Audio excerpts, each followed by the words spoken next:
Who's there? Me! Answer me! Stand and unfold yourself. Long live the king.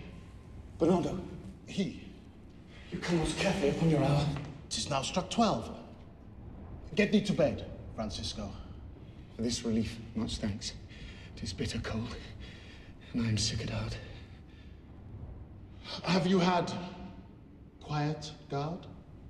Not a mouse stirring. Well, good night. Stand home! Who's there? Friends to this ground and liegemen to the Dane. Give you good night. Farewell, honest soldier. Who hath relieved you? Bernardo has my place. Give you good night. Hola, Bernardo. Say, what? Is Horatio there? A piece of him. Welcome, Horatio. Welcome, good Marcellus. What? Has this thing appeared again tonight? I have seen nothing. Horatio says 'tis but our fantasy, and will not let belief take hold of him, touching this dreaded sight, twice seen of us. Therefore I have entreated him along with us to watch the minutes of this night, that if again the apparition come, he may approve our eyes and speak to it. Hush, hush, 'twill not appear. Then let us once again assail your ears that are so fortified against our story, what we have tonight seen. Well, let us hear, Bernardo. Speak of this. Last night of all, when yon same star that's westward from the pole had made his course to illume that part of heaven where now it burns, Marcellus and myself, the bell then beating once... Break the hour. Look where it comes again! In the same figure like the king that's dead. Thou art a scholar. Speak to it, Horatio. Looks it not like the king? Mark it, Horatio. Most like. It harrows me with fear and wonder. It would be spoke to. Question it, Horatio! What art thou that usurped this time of night, together with that fair and warlike form in which the majesty of buried Denmark did sometime march? By heaven, I charge thee, speak! 'Tis offended! See, it stalks away. Stay, speak, speak! I charge thee, speak! 'Tis gone, and will not answer. Before my God, I might not disbelieve without the sensible and true avouch of mine own eyes. As twice before, and jump at this dead hour with Marshal Stork hath he gone by our watch. In what particular thought to work, I know not. But in the gross and scope of my opinion, this bodes some strange eruption to our state. Look up now. Oh, stand close, and tell me, he that knows, why this same strict and most observant watch so nightly toils the subject of the land, and why such daily cast of brazen cannon and foreign mart for implements of war? What might be toward to this sweaty haste doth make the night joint labour with the day? Or who is that can inform me? That can I. At least the whisper goes so.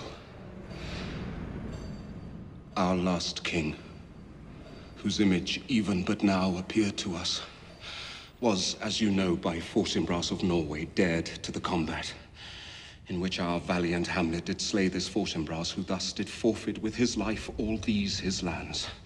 Now, sir, young Fortinbras of unimproved mettle, hot and full, hath in the skirts of Norway here and there sharked up a list of lawless resolutes to recover of us those foresaid lands so by his father lost.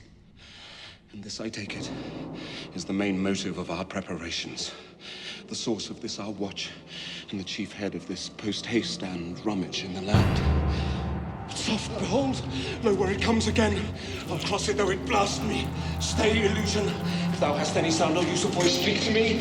If thou art privy to thy country's fate, which have before knowing we avoid, oh, speak! Stay and speak! Stop it, Marcellus! I strike it! It will not stand! It's here! 'Tis here! 'Tis gone. We do it wrong, being so majestical to offer it the show of violence, for it is, as is the air, invulnerable, and our vain blows malicious mockery. It was about to speak when the cock crew. And then it started like a guilty thing upon a fearful summons, Faded on the crowing of the cock. Some say that ever against that season comes, wherein our Saviour's birth is celebrated, the bird of dawning singeth all night long. And then they say, no spirit dare stir abroad. The nights are wholesome. Then no planets strike, no fairy takes, nor witch hath power to charm. So hallowed and so gracious is the time. So have I heard, and do in part believe it. But look. The morn in russet mantle clad walks o'er the dew of yond high eastward hill.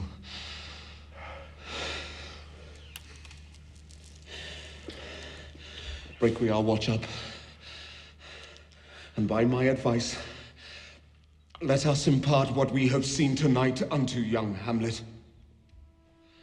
For upon my life, this spirit done to us will speak to him.